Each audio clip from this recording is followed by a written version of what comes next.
Salam alaikum, bonjour à toutes et à tous. Je suis Rada Fillah, professeur des relations internationales à la faculté des sciences juridiques, économiques et sociales d'Agadir. Et on va commencer par le cours des relations internationales. Alors, tout d'abord, on a les relations internationales en tant que faits et phénomènes qui se déroulent sur la scène internationale.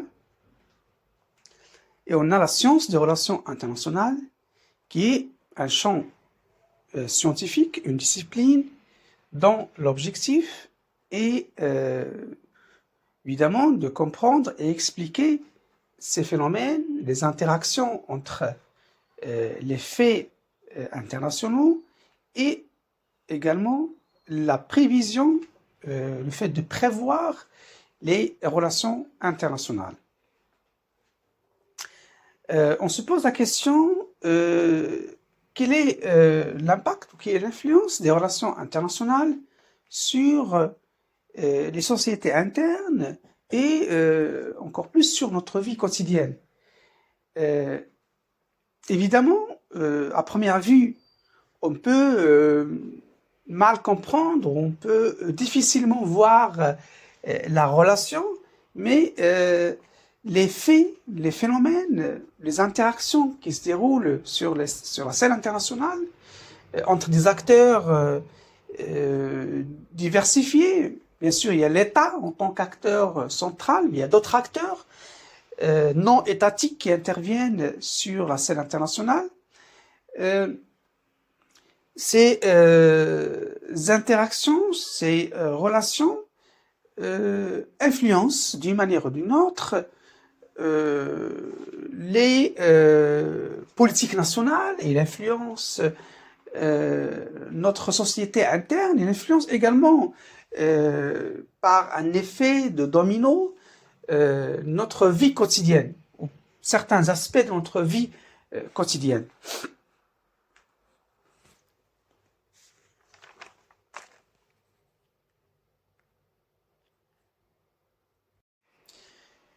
La coopération, les alliances entre les États, les conflits, les guerres, les crises économiques mondiales, les flux migratoires, la cybercriminalité, le phénomène du terrorisme, le changement climatique et bien d'autres phénomènes et faits internationaux ont cette dimension transfrontalière.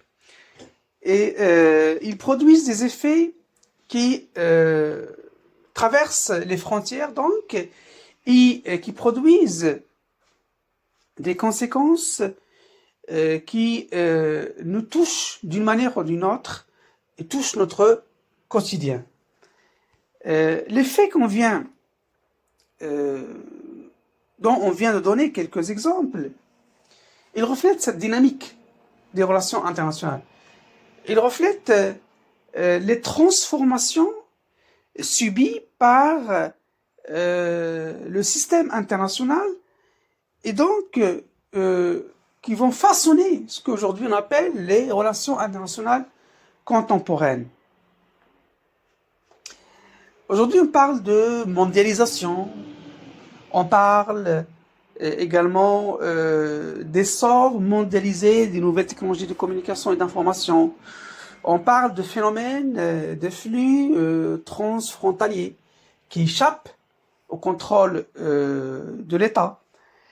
On parle également de nouveaux acteurs non étatiques, alors que à l'origine, les relations internationales concernaient d'une manière presque exclusive les États en tant que détenteurs de la souveraineté. Et puis également, dans une moindre mesure, les organisations internationales gouvernementales qui ont été mises en place à l'initiative des États, notamment pendant le XXe siècle, et on pense à l'Organisation des Nations Unies. Alors, à côté de l'État, en tant qu'acteur, évidemment, qui reste, bien sûr, principal, il y a de nouveaux acteurs non étatiques qui n'ont pas la qualité de l'État, mais dans l'activité influencent le cours des relations internationales, qui eux-mêmes, ils rentrent en interaction avec les États et entre elles. On pense à un réseau complexe d'interactions qui fait que aujourd'hui sur la scène internationale, on parle d'une dynamique transnationale. Les organisations internationales, les firmes multinationales, les organisations non gouvernementales internationales, les fondations, les fonds d'investissement, les banques mondiales, les banques internationales, les universités, les centres de recherche, les think tanks, et même les individus sont devenus aujourd'hui des acteurs des relations internationales, bien sûr, dont l'importance et le degré d'influence sont variables, mais il existe aujourd'hui sur le théâtre des relations internationales à côté des États. L'étude des relations internationales était à l'origine basée sur d'autres disciplines scientifiques. On pense notamment à l'histoire, et on parle d'histoire des relations internationales. On pense également au droit, et évidemment la philosophie politique, et ensuite la science politique. Donc les relations internationales ne sont pas nées en tant que champ disciplinaire autonome. Il a acquis son autonomie progressivement du moment où un certain nombre de théoriciens ont commencé à développer des hypothèses et à faire un travail méthodologique pour arriver à des conclusions. On appelle ça la théorisation. Donc la construction, l'élaboration de théories de relations internationales qui ont un fond épistémologique. Et donc c'est à partir des années 20 du XXe siècle que les relations internationales a été érigée en discipline scientifique indépendante, et c'était notamment aux États-Unis d'Amérique grâce aux premiers précurseurs américains des relations internationales.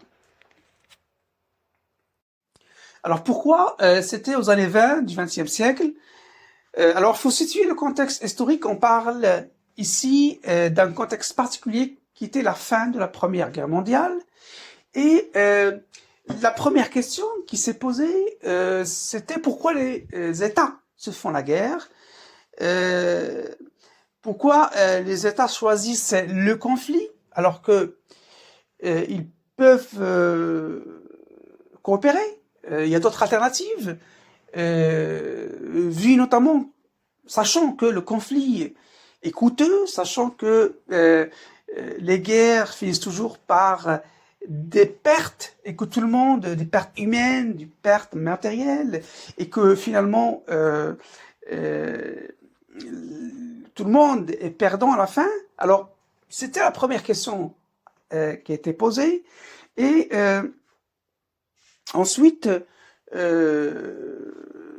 les théories, on cherchait donc les premières théories des relations internationales. On parle là de la théorie libérale, qui était donc la première théorie qui est apparue dans les relations internationales, et son objectif était de dépasser cet état de fait et de changer la réalité internationale. La science des relations internationales, si on veut donner une définition, on peut avancer la définition de Jean Burton, qui dit que la science des relations internationales vise à expliquer, à prévoir le comportement des États dans un système international dépourvu d'une autorité centrale. Les relations internationales en tant que champ scientifique commencent évidemment par l'observation et il émet des hypothèses et puis ensuite à travers une méthode scientifique parvient à tirer certaines conclusions. Et on arrive donc à élaborer une théorie qui va être donc qui va s'apparenter à un modèle d'explication, qui va s'apparenter à une grille d'analyse des faits et des dynamiques internationales.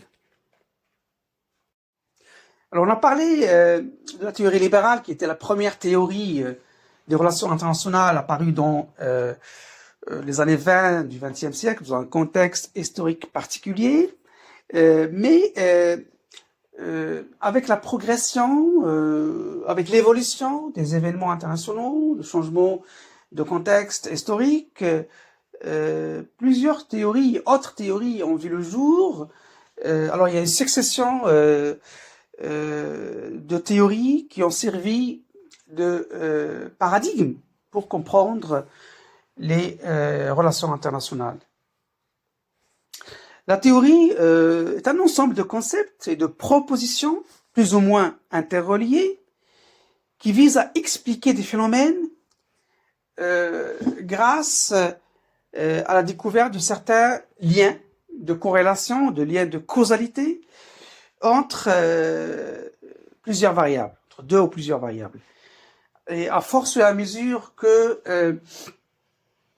la société internationale, entre guillemets, évolue, nouvelles hypothèses sont émises, sont vérifiées, et au fur et à mesure, donc, les théories, ils évoluent, ils s'ajustent, ils s'adaptent. Hein.